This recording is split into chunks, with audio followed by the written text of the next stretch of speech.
Welcome back to Exotic Car Play Place, everybody. Thanks for joining. Mark here again. Today's discussion is about Mercedes and Lexus. Which one is more reliable? Does it really come down to innovation or some other reason why one brand is more or less reliable than the other one? Let's get talking about it now.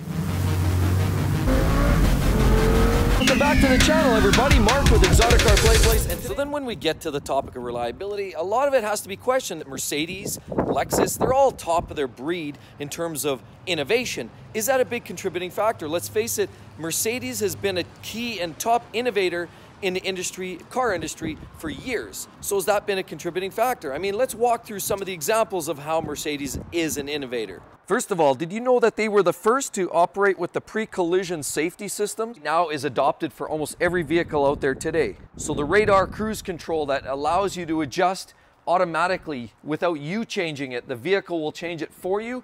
That has also been an innovation. How about airbags?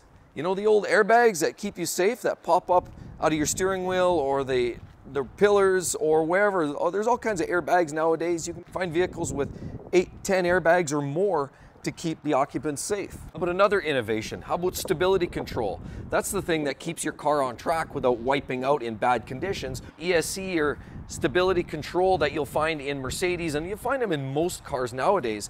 That was actually something that was created and utilized by Mercedes and BMW. They were the originators to use this system. How about the double clutch transmission? I mean, a lot of cars nowadays are auto or manual, and it works very well, but the double clutch transmission was adopted by Mercedes and other car companies like Lamborghinis and Ferraris, a lot of companies that value performance and spirited driving because it does a great job of giving you the automatic functionality as well as lightning speed shifts for the racetrack and exciting driving dynamics. How about brakes nowadays? That's right, in 1886, Carl Benz initiated a patent. His wife, who came up with the concept of putting leather against the block, it gave a little more friction, and therefore the patent of brakes began. The concept of friction, which allows the vehicle to slow down with compression. And let's face it, Mercedes, no shortage on the use of twin turbos nowadays. So between supercharging and turbocharging, Mercedes utilizes a lot of forced induction. Again, I see twin turbo right here. This is what gives these cars the performance bang for your buck that you're looking for. Now, unfortunately, with all this innovation that we just listed, sometimes there's problems in keeping a vehicle reliable. Why? Because a lot of this technology now is driven by electronics and computers, which can fail. Anything electronic these days has a propensity for failure, and this is no different. As well, we mentioned turbocharged, superchargers. You're pushing air, compressed air into an engine. That's going to have an impact on the engine's longevity. Yes, it boosts the pressure, the performance, the efficiency, the speed, fuel economy, everything can improve with turbocharging. However, it comes at a cost, usually a shortened lifespan. But unfortunately with Mercedes and a lot of other vendors these days is they have to sub parts out. So they sub out a lot of their parts to part suppliers who provide the infotainment systems, brakes, suspension parts, engine parts. All of that comes from third parties.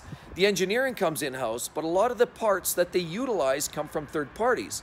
Now that's where the problem exists. In a lot of cases with Mercedes, it's not the fundamental engine design or the construction of a lot of the parts. The engines themselves are very, very robust, especially today. They've gotten a lot better than previous generations. However, where they fall short sometimes is getting the quality control on a lot of those third-party parts. For example, infotainment systems, a lot of electronic parts, sensors, things like that can and will fail because of whatever the vendor decides is the appropriate amount of quality control. And as a result, what ends up happening is Mercedes now, because it's a premium brand, lots of technology, lots of innovation, now that translates to lower than average expected reliability. So Mercedes typically gets around that average reliability ratings, not because they're a poorly built vehicle, but because they're chock full of innovation and technology, which has an impact on their overall dependability.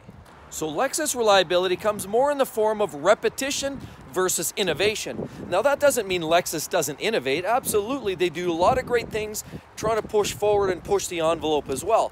For example, they use CAT scan, what they call to scan essentially the inside of the engine. They use a technology to make sure look for imperfections and flaws. So let's not forget about Lexus and the Park Assist program. They did that. They're also forging ahead with the automated cruise control, and as well, how about this? We have a hybrid. Now let's not forget that Lexus is one of the premium brands to get onto the hybrid wagon, and they essentially perfected that to the point where it's very non-intrusive, it's reliable, and it works. So Lexus really owns a lot of technology too, and innovation. So how is it then Lexus pulls out a slightly higher score consistently over and over and over again over a Mercedes or AMG brand, for example? How does Lexus pull that off? Well, it's quite simple. The majority of the mechanical changes are minimal. They design things that will be functional, made for high production use, for example, shared with a lot of the drivetrains from the Toyota brands. And as a result, they wind up with engines, transmissions that don't change a lot. And it's the lack of change that creates longevity. They have a consistent thought process. They put products out that don't change. They give it a lot of time. It becomes long in the tooth. And as a result, it's reliable. It doesn't mean it's boring or slow or gutless. As a matter of fact, a lot of the technology is there in Lexus. 4 valves per cylinder, twin cam. They obviously have variable valve timing. As a lot of this, they use a lot of the driver assist programs. As I mentioned before, they're innovators in hybrid systems.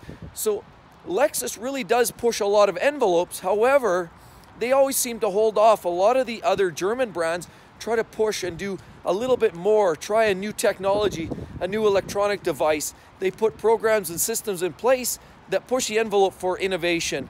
The German cars, for example, like Mercedes.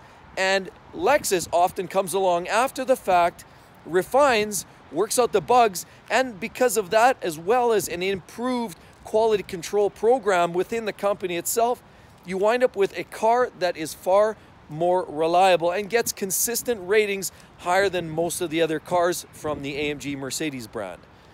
So I hope you guys all enjoyed the video today. Thanks for coming out. Make sure you hit that subscribe button if you're not already a subscriber. If you are, thanks for coming back. And don't forget to click on that link over here.